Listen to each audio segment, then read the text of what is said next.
अस्सलामु अलैकुम वरहमतुल्लाहि वबरकातुहू। जैसा कि हमारे रेगुलर व्यूअर्स जानते हैं, ये कोई एक वीडियो नहीं बल्कि एक मुसलसल सीरीज है और आज हम इस सीरीज के एपिसोड नंबर 3 में दाखिल हो चुके हैं। एक ऐसी सीरीज जिसमें हम कोशिश कर रहे हैं कि कुरान और साइंस दोनों को राइट पर्सपेक्टिव में समझा जाए। न कुरान को साइंस पर इम्पोज किया जाए और न साइंस को कुरान का सब्स्टिट्यूट बनाया जाए, बल्कि ये देखा जाए कि कुरान क्या है, साइंस क्या है और दोनों के दरमियान कनेक्शन कहां बनता है और बाउंड्री कहां आकर खत्म हो जाती है। इसी प्रोसेस में हम स्टेप बाय स्टेप ये जानने की कोशिश कर रहे हैं कि पिछले 2 एपिसोड्स में हम कुरान और साइंस दोनों को ब्रीफली एक्सप्लेन कर चुके हैं। हमने ये समझने की कोशिश की कि कुरान क्या है और साइंस क्या है, ताकि बुनियाद क्लियर हो जाए। और आज हम इस सीरीज को एक और स्टेप आगे ले जा रहे हैं।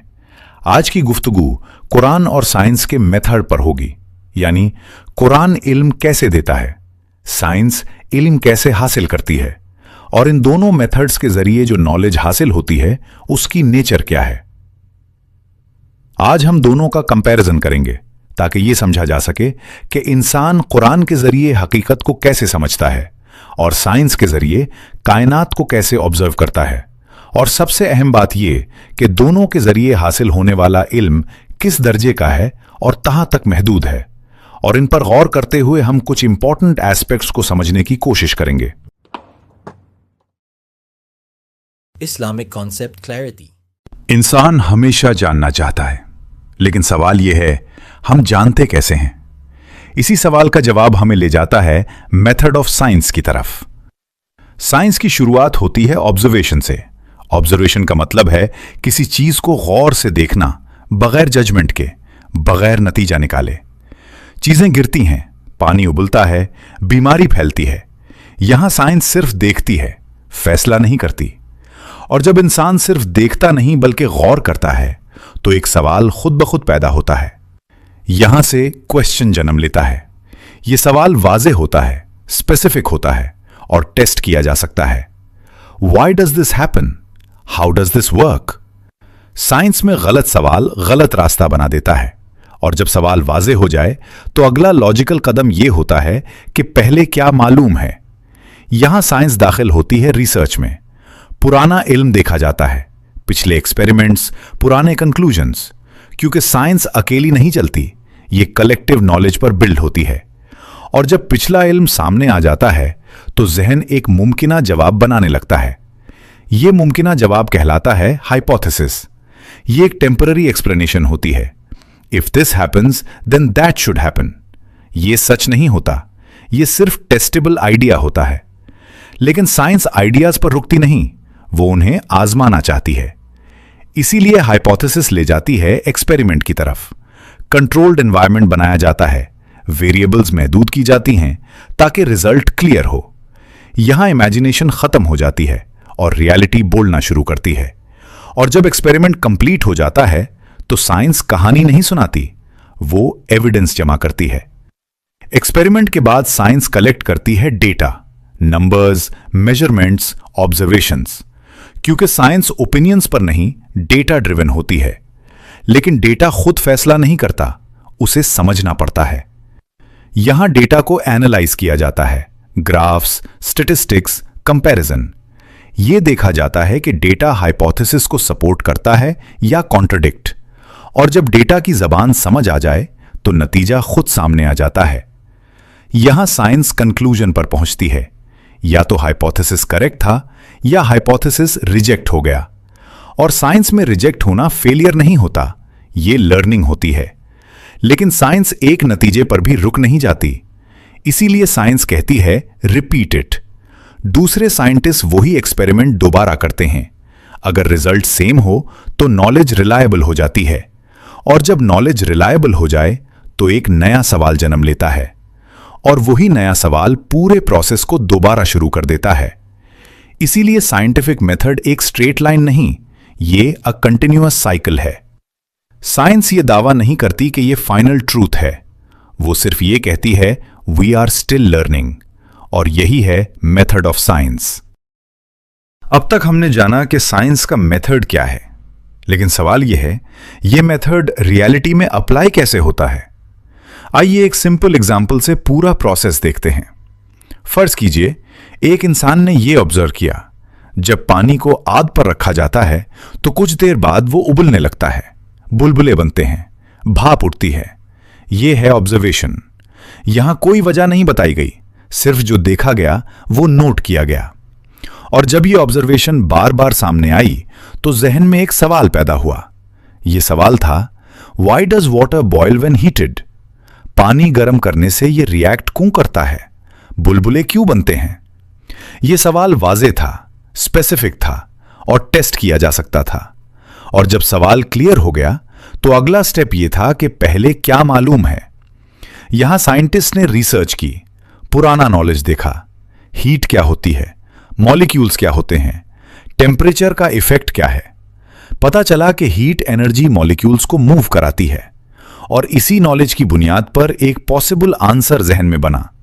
यह पॉसिबल आंसर कहलाता है हाइपोथेसिस। हाइपोथेसिस ये बनी, if water is heated then its molecules will move faster and cause boiling.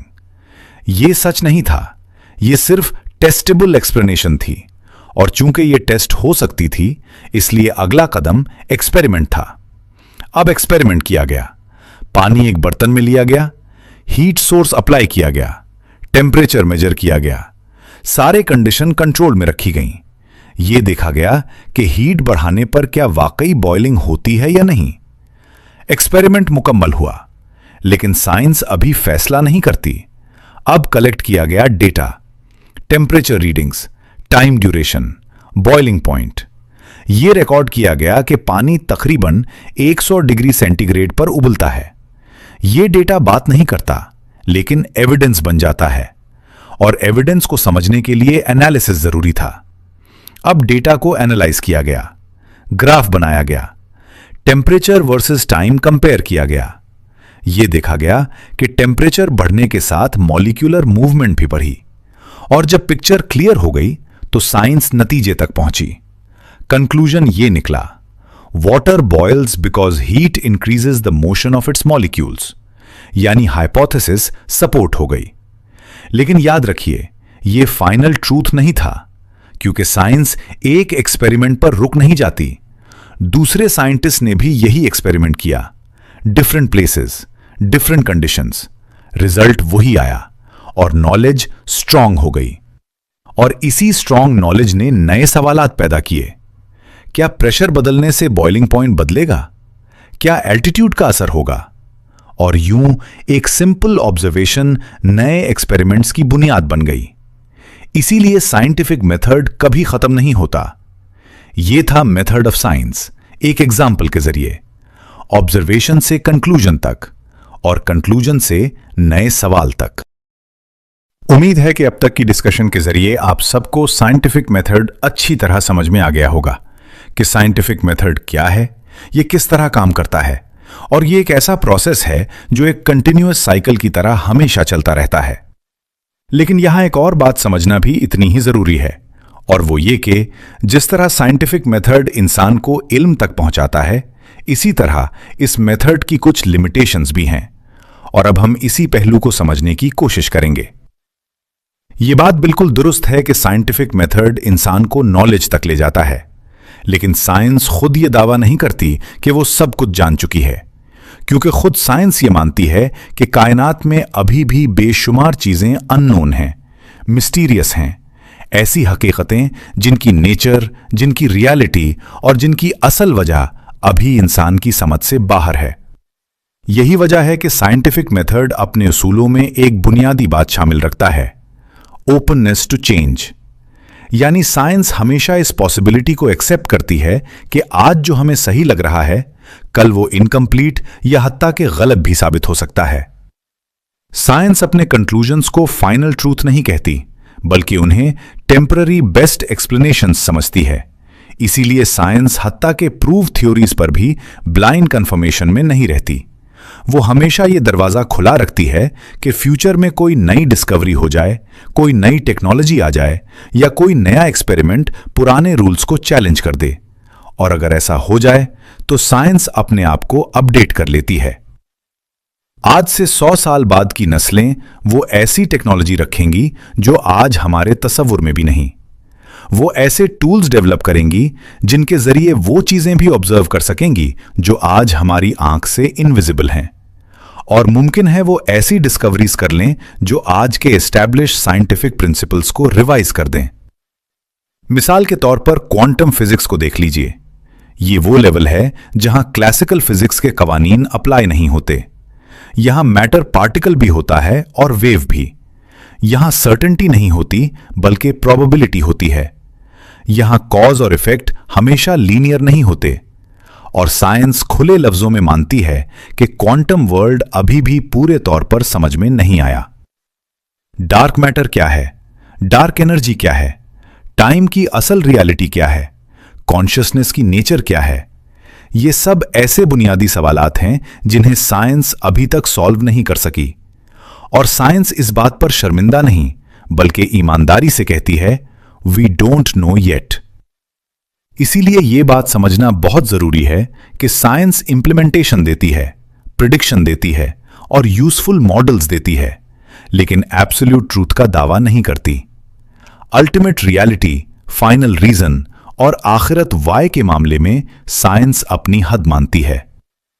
अगर कल साइंस के कुछ नतायज चेंज हो जाएं, तो यह साइंस की नाकामी नहीं बल्कि साइंस की सबसे बड़ी स्ट्रेंथ है, क्योंकि साइंस चेंज को रिजेक्ट नहीं करती बल्कि चेंज के साथ इवॉल्व करती है। इसीलिए साइंटिफिक मेथड एक पावरफुल टूल है, लेकिन एक कंप्लीट वर्ल्ड व्यू नहीं। वो सीखता है, बदलता है और बेहतर होता रहता है। Because science is a journey, not a final destination.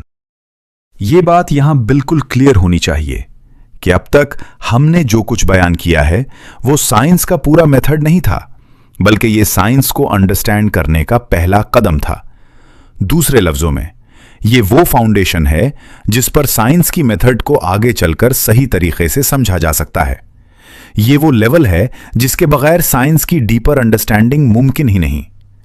अगर हम सादा अल्फाज में कहें तो अब तक जो कुछ हमने डिस्कस किया है वो बेसिक अंडरस्टैंडिंग है। ऐसी अंडरस्टैंडिंग जो एक आम इंसान को होनी चाहिए, एक मुसलमान को भी और एक गैर मुस्लिम को भी। ऐसी अंडरस्टैंडिंग जो कम से कम 14 से 15 साल की उम्र में हर तालिब इल्म को होनी चाहिए। हमने अब तक साइंस क्या है यह क्लियर किया, साइंटिफिक मेथड का बेसिक फ्रेमवर्क समझा, उसकी लिमिट्स और स्ट्रेंथ्स को पहचाना। लेकिन याद रखिए, यह सब साइंस की डिटेल नहीं थी, यह साइंस की एंट्री पॉइंट थी। हमने अभी साइंस को अंडरस्टैंड करने के लिए सिर्फ बेस प्रिपेयर किया है। हमने साइंस की मेथड को समझने के लिए बेस्ट पॉसिबल इंट्रोडक्शन दिया है, ताकि आगे चलकर बात कंफ्यूज ना हो और डायरेक्शन क्लियर रहे। इंशाअल्लाह अगली एपिसोड में हम इसी मैटर को नेक्स्ट स्टेज पर ले जाएंगे, जहां साइंस की मेथड को मजीद डेप्थ के साथ समझा जाएगा और यह देखा जाएगा कि साइंस अपनी बाउंड्रीज के अंदर असल में कैसे ऑपरेट करती है। ये एपिसोड इख्तिताम नहीं था, ये बिगिनिंग थी। A beginning to truly understand science with clarity, balance and intellectual honesty. अस्सलाम वालेकुम व रहमतुल्लाहि व बरकातुहू।